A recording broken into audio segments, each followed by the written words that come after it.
बिस्मिल्लाहिर्रहमानिर्रहीम। आज हमने जिस डेटा स्ट्रक्चर के बारे में पढ़ना है that is called graph. Graph से पहले हम जो डेटा स्ट्रक्चर कवर कर चुके हैं उनमें 4 टाइप्स ऑफ हमने लीनियर डेटा स्ट्रक्चर कवर किए हैं, जिसमें एरे, लिंक लिस्ट, स्टैक और क्यू हैं। ये चारों लीनियर डेटा स्ट्रक्चर थे और इसमें हमने ये पढ़ा था कि लीनियर डेटा स्ट्रक्चर की अगर हम टाइम कम्प्लेक्सिटी देखें डेटा स्ट्रक्चर ऑपरेशन की, जिनमें इंसर्शन आता है, डिलीशन है और ट्रावर्सल है, तो हमने ये देखा कि चाहे हमने एरे में ये तीनों ऑपरेशन करने हो, इंसर्शन, डिलीशन और ट्रावर्सल, या लिंक लिस्ट में करने हो, या स्टैक में करने हो, या क्यू में करने हो, तो because all of these 4 are linear data structure, तो इनकी जो टाइम कम्प्लेक्सिटी है वर्स्ट केस में वो बिग ओ एन को बिलोंग करती है, यानी जितने टोटल नंबर ऑफ एलिमेंट्स होते हैं उतना वर्स्ट केस में उतनी टाइम वो साइकिल आपको परफॉर्म करनी होती है। और दूसरा हमने ये भी देखा कि बहुत ज़्यादा शिफ्टिंग ऑफ डेटा है। अगर हमने एक पर्टिकुलर लोकेशन पे जो है अपनी इंसर्शन करनी होती है, एक पर्टिकुलर लोकेशन से डिलीशन करनी होती है, यानी कि हमने जो रेस्ट ऑफ द डेटा है उसको भी हम काफ़ी डिस्टर्ब कर देते हैं। थर्डली, चूँकि लीनियर डेटा स्ट्रक्चर थे तो इनका ट्रावर्सल का सिर्फ एक ही मेथड था, यानी हम फर्स्ट एलिमेंट से शुरू करें और लास्ट एलिमेंट तक देखें। इन चारों लीनियर डेटा स्ट्रक्चर के बाद हमने जिस डेटा स्ट्रक्चर को कवर किया है that is called the tree.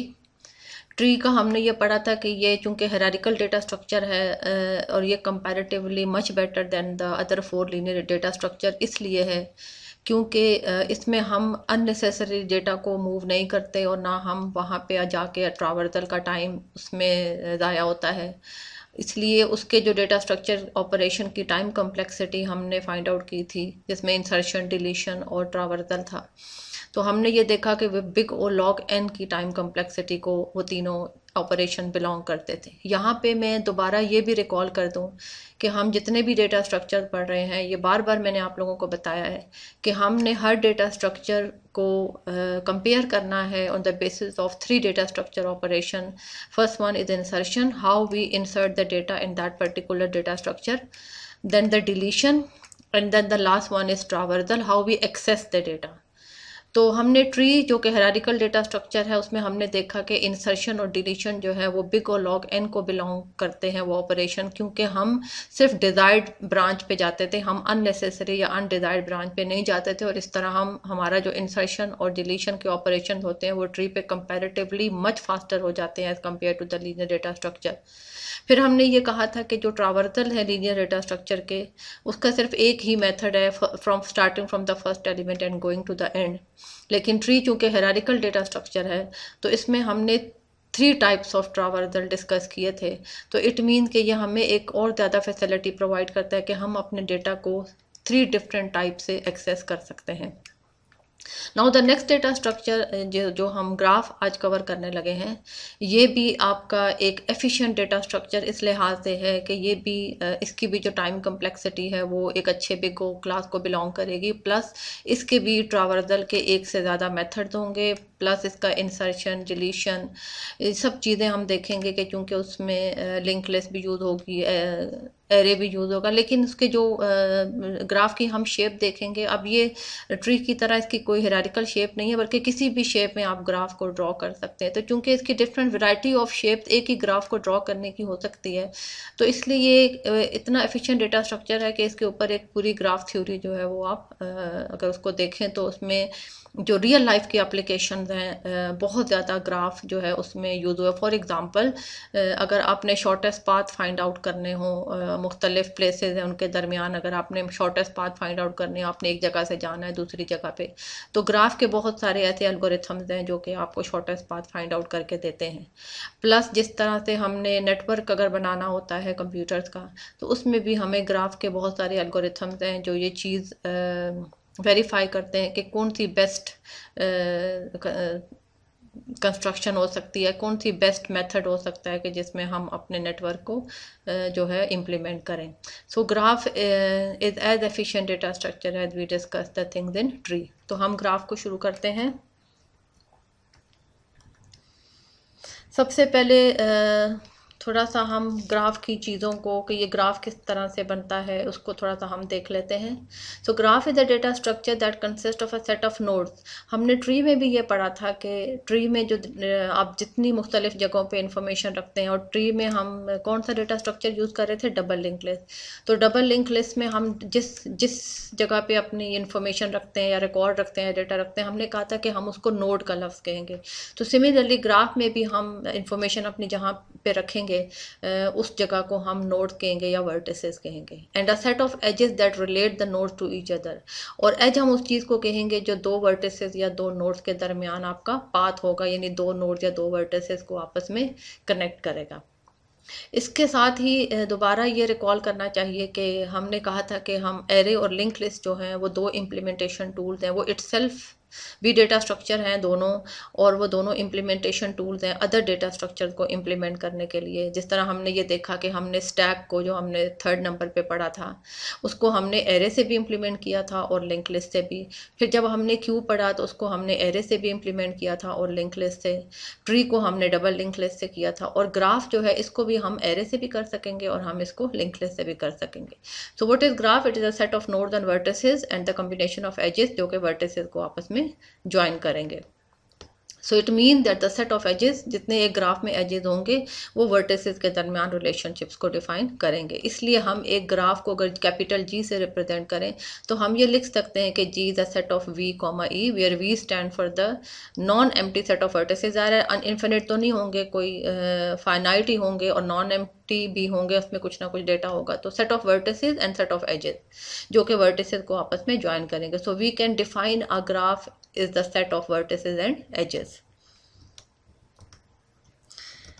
अब यहाँ पे हम कुछ ग्राफ के एग्जांपल्स देख लेते हैं। यहाँ पे जो v का सेट है यानी वर्टिसेस का सेट है, उसमें हम देखते हैं कि 0 1 2 3 4, यानी ये 0 है, ये वर्टेक्स है या नोड है। इस तरीके से 1 भी एक वर्टेक्स है, इस तरह 2 है, इस तरह 3 है, और ये 4 है। तो इनको हम वर्टिसेस कहेंगे या इनको हम नोड्स कहेंगे। और एजेस कौन से हैं? 0 और 1 के, ये आपको अगर नज़र आ रहा हो तो एरो है। इसको हम पढ़ेंगे कि इसको हम किस किस्म का ग्राफ कहते हैं, डायरेक्टेड ग्राफ कहते हैं। और अनडायरेक्टेड क्या होता है वो भी अभी आगे आ जाएगा। डायरेक्टेड ग्राफ उस ग्राफ को कहते हैं जिसमें पर्टिकुलरली एरो लगा के आपको डायरेक्शन बताई हो कि इस नोड से इस नोड तक एज एग्जिस्ट करता है। अगर इधर से उधर 0 1 से 0 की तरफ एरो होता तो फिर हम ये कहते हैं कि 1 से 0 भी एज एग्जिस्ट करता है। लेकिन फिलहाल यहाँ ये नज़र आ रहा है कि जो एज एग्जिस्ट कर रहा है वो 0 से 1 कर रहा है। एक एज ये लिखा गया, उसी तरीके से 1 और 2 के दरमियान एज यानी 1 और 2 नोड को ज्वाइन कर रहा है, इसी तरीके 0 और 3 को कर रहा है, और इस तरह से हमने सारे एजेस जो हैं वो डिफाइन कर दिए। तो हमने दोनों वो जो सेट से वर्टिस और एजेस का वो हमने यहाँ पे लिख दिया है।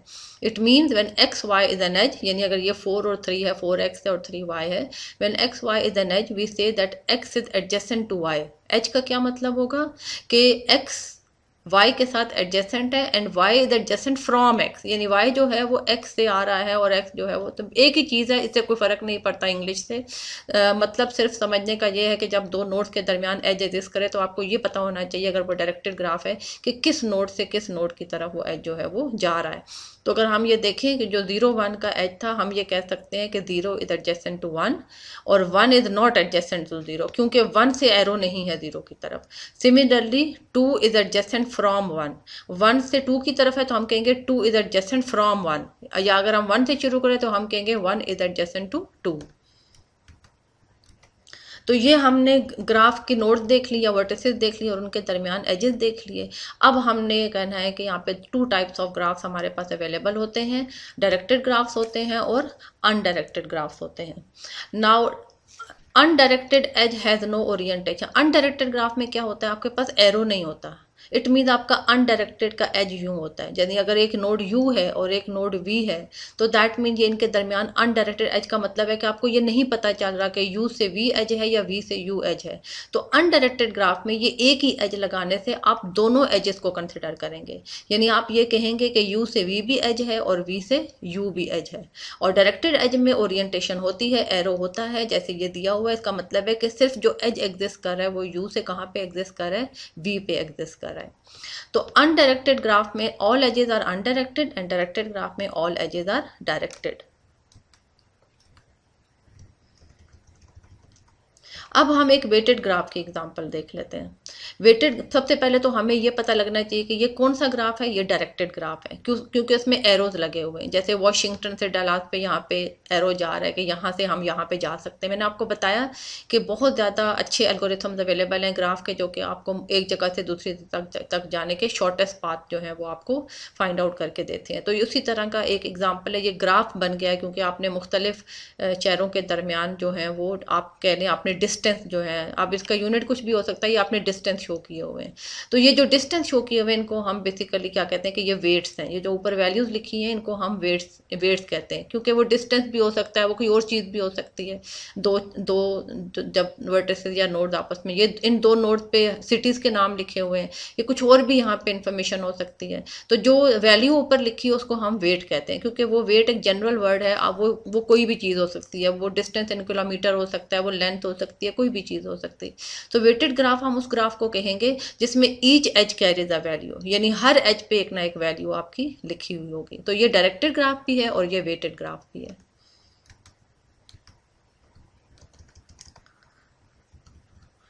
अब यहाँ पे हमने, ये डायरेक्टेड ग्राफ है क्योंकि इसमें आपको एरोज नज़र आ रहे हैं, ये 1 से 2, 1 से 4, 4 से 6, ये भी डायरेक्टेड ग्राफ है, ये भी डायरेक्टेड ग्राफ है क्योंकि इसमें एरोज लगे हुए हैं। लेकिन ये आपका अनडायरेक्टेड ग्राफ है, ये नीचे लिखा भी हुआ है अनडायरेक्टेड ग्राफ, इसके नीचे लिखा भी हुआ है डायरेक्टेड ग्राफ। ये अनडायरेक्टेड ग्राफ क्यों है? क्योंकि यहाँ पे एरोज नहीं है। आपको सिर्फ एक 6 से 7 एक लाइन लगी हुई है, तो ये अंडरस्टूड है कि 6 से 7 भी आप जा सकते हैं और 7 से, यानी आप कहेंगे 6 is adjacent to 7 and 7 is adjacent to 6, यानी एक लाइन जो है वो आपकी दो एजेस शो करती है, जबकि डायरेक्टेड ग्राफ में एक आपकी लाइन एक ही एज शो करती है। अगर आपने 10 से 11 शो करना होगा तो आप 10 से लाइन लाएंगे 11 पे और यहाँ पे आप एरो लगाएंगे। सो इट मीन्स कि directed edge I is one vertex and the J is the second vertex, is incident to vertex J and incident from vertex I. Incident to vertex J mean J पे आ रहा है and incident from vertex I से आ रहा है। इसका मतलब है कि अगर मैं कहूँ कि 11 से 10 है तो 11 I है और 10 जो है वो क्या है, J है। Similarly, vertex I is adjacent to vertex J and vertex J is adjacent from vertex I. ये इसको आप इस तरह से भी लिख सकते हैं। अब हम आ जाते हैं थोड़ी सी और ग्राफ की टर्मिनोलॉजी पढ़ते हैं। कुछ चीज़ें हम पढ़ते हैं, पाथ क्या होते हैं, सिंपल पाथ क्या होते हैं, एडजेसेंट नोड्स क्या होते हैं। ये थोड़ी बेसिक चीज़ें आपको ज़रूर पता होनी चाहिए इससे पहले कि हम एक प्रॉपर उसकी रिप्रेजेंटेशन या अदर एल्गोरिथम पे जाएं। तो ग्राफ की टर्मिनोलॉजी ये है कि उन दो नोड्स को एडजेसेंट कहेंगे जिनके दरमियान एक एज होगा। सो इट मीन के 5 और 7 एडजेसेंट नोड्स हैं, यानी दो नोड्स को जो आपस में ज्वाइन करें, अगर एज एग्जिस्ट करता हो तो हम कहेंगे कि वो एडजेसेंट नोड्स हैं। इसका मतलब है अगर ये इसको हम देखें, ये एक ग्राफ का एक छोटा सा पोर्शन दो नोड्स शो किए हुए हैं कि 5 is adjacent to 7 and 7 is adjacent from, आगे ये 5 लिखेंगे, 7 is adjacent from 5 and 5 is adjacent to 7। तो एक पाथ हम किस चीज़ को कहेंगे? A sequence of vertices that connect to nodes in a graph. इसका मतलब है अब ये आपको हम पाथ भी कहेंगे और एज भी कहेंगे। तो पाथ क्या है? सीक्वेंस ऑफ, अब सीक्वेंस ऑफ वर्टिसेस का क्या मतलब है कि हो सकता है एक तीसरी नोड भी हो, तो ये ज़रूरी नहीं है, ये तो एक, इसको तो हम एज कहेंगे। लेकिन अगर आप फॉर एग्जांपल आपने 5 से 7 तक डायरेक्ट ना आए, दरमियान में कोई और एक या दो या तीन नोड हुई, तो इसका मतलब है आप एक सीक्वेंस ऑफ वर्टिसेस के गए हैं जिन्होंने दो नोड्स को आपस में कनेक्ट किया। तो इसका मतलब है हम ऐसे सीक्वेंस को जो कि दो नोड्स को आपस में कनेक्ट करे एजिस के थ्रू, उसको हम क्या कहते हैं? पाथ। और पाथ में सिंपल पाथ क्या होता है? Is a path in which all vertices except possibly in the first and last are different, यानी उस पाथ में जितनी नोड्स आएंगी वो सब डिफरेंट होंगी, रिपीट नहीं होगी दोबारा, लेकिन फर्स्ट और लास्ट सेम हो सकती है। क्योंकि ऐसा पाथ जिसमें फर्स्ट और लास्ट नोड सेम हो उसको हम साइकिल कहते हैं। तो वो अब आप आगे जाके पढ़ेंगे। तो साइकिल ज़रा सिंपल पाथ भी है, यानी सिंपल पाथ में अगर फर्स्ट और लास्ट नोड सेम हो तो हम उस सिंपल पाथ को साइकिल कहते हैं। और अगर फर्स्ट और लास्ट सेम ना हो, जैसे फॉर एग्जाम्पल आपने 5 से 7 तक जाना है तो फर्स्ट और लास्ट सेम नहीं है, लेकिन ये एक कंफर्म चीज़ है कि उस पाथ में जितनी वर्टिसेस होंगी वो रिपीट नहीं होंगी, एक वर्टिस सिर्फ एक ही दफ़ा आएगी। और कंप्लीट ग्राफ हम किस ग्राफ को कहेंगे? In which every vertex is directly connected to every other vertex, जिसमें हर वर्टेक्स जो है हर graph in which every vertex is directly connected to every other, यानी जिसमें डायरेक्टली कनेक्टेड मीन दरमियान में और कोई ना हो, जैसे 5 और 7 डायरेक्टली कनेक्ट है। तो सिंपल बात क्या है कि आपने एक नोड से दूसरी नोड को कनेक्टिविटी हो, लेकिन दरमियान में और वर्टेसेस आ सकते हैं, और वो वर्टेसेस रिपीट नहीं होंगी, वो एक वर्टेस एक ही टाइम आएगी, और फर्स्ट और लास्ट सेम भी हो सकती हैं और डिफरेंट भी हो सकते हैं। और कंप्लीट ग्राफ क्या है, जिसमें एवरी वर्टेस इज डायरेक्टली कनेक्ट, जिसमें सिर्फ हर वर्टेस दूसरे से डायरेक्टली कनेक्टेड और दरमियान में कोई जो है उनके वर्टेस ना आए।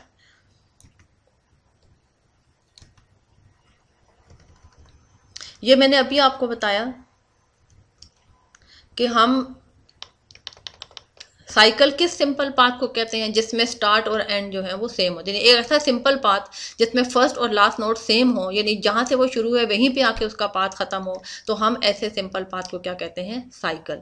अब हम आते हैं डिग्री की तरफ। अगर हम एक वर्टेक्स आई को ले लें तो उसकी डिग्री किस तरह से हम कैलकुलेट करते हैं, number of edges incident on vertex I, यानी हमने ये अब आपका अनडायरेक्टेड ग्राफ है।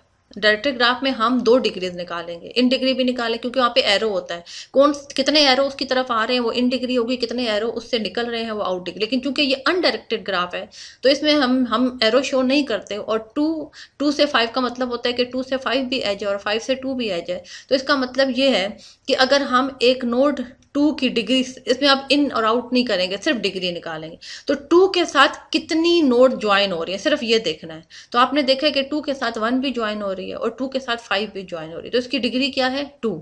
5 नोड की डिग्री 3 क्यों है, क्योंकि 5 के साथ 3 नोड्स कनेक्ट हो रही हैं, 3 भी कनेक्ट हो रही है, 2 भी कनेक्ट हो रही है और 7 भी कनेक्ट हो रही है। तो एक नोड की डिग्री अनडायरेक्टेड ग्राफ में ये होती है कि उसके साथ कितनी नोड्स आके कनेक्ट हो रही हैं। सिमिलरली नोड 3 की डिग्री क्या है, 1, क्योंकि नोड 3 के साथ सिर्फ एक ही नोड 5 जो है वो कनेक्ट हो रही है। अब हम थोड़ा सा ये देख लेते हैं कि हम ग्राफ्स को कब कनेक्टेड कहते हैं और कब स्ट्रांगली कनेक्टेड कहते हैं, कब वीकली कनेक्टेड कहते हैं। तो जो अनडायरेक्टेड ग्राफ्स होते हैं उनको हम कनेक्टेड तब कहते हैं जब किसी भी 2 वर्टिसेस के दरमियान आपका पाथ लाई करे, यानी तमाम का नहीं, किसी भी 2 वर्टिसेस के दरमियान, तो आप कहते हैं ये ग्राफ बहरहाल कनेक्टेड है। अनडायरेक्टेड ग्राफ की बात करें, और डायरेक्टेड ग्राफ को स्ट्रांगली कनेक्टेड तब कहते हैं if there is a path from any one vertex to any, यानी तमाम वर्टिसेस आपस में कनेक्ट होंगी। अगर ये डायरेक्टेड है तो एक नोड से दूसरी पे भी एरो जाएगा, दूसरी नहीं कि तमाम कनेक्टिविटी होगी। अगर 4 नोड्स हैं, 4 वर्टिसेस हैं, तो ए ने बी से भी कनेक्ट होना है, ए ने सी से भी होना है, ए ने डी से भी होना है, बी ने ए से भी होना है, बी ने सी से भी होना है, बी से डी भी, सी ने भी सबसे होना है, डी ने भी सबसे। ऐसे ग्राफ को हम क्या कहते हैं, स्ट्रांगली कनेक्टेड। तो जो आपका अनडायरेक्टेड ग्राफ होता है उसमें तो एक ही लाइन आपके दोनों साइड शो कर रही होती है, अगर हम उसको कहें अनडायरेक्टेड ग्राफ को स्ट्रांगली कनेक्टेड कहें, यानी तमाम एक नोड ने तमाम के साथ कनेक्ट होना है। ऐसे ग्राफ को हम स्ट्रांगली कनेक्टेड कहते हैं, और अगर ऐसा नहीं है तो डेफिनेटली हम उसको क्या कहते हैं, वीकली कनेक्टेड कहते हैं।